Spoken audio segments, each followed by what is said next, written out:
নমস্কার। আজকে ধনতেরাসের রাশি অনুযায়ী দান আলোচনা করব। আপনাদের আমি রাশি অনুযায়ী কি কিনবে ধনতেরাসে নিয়ে 2025 সালে সেটা আমি আলোচনা করেছি আমার এই দিগদর্শন প্রণাম চ্যানেলই রয়েছে। যদি আপনাদের ইচ্ছা হয় তাহলে অবশ্যই সে সার্চ করে দেখে নিতে পারেন। আজকে বলবো এই 2025 সালে মানে ধনতেরাসে কি আপনারা দান করবেন রাশি অনুযায়ী। চলুন একটু জেনে নিই।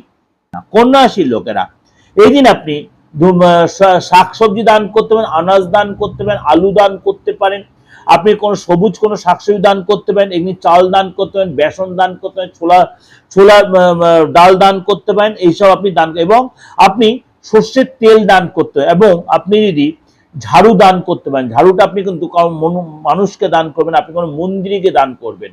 নারকেলের কাঠির ঝাড়ু যদি আপনি দান করতে পারেন মন্দিরে গিয়ে এবং ফিনাইল দান করতে পারেন, সেটা খুব ভালো হয় এবং তার জন্য কি আপনার অর্থ কষ্ট দূর হবে।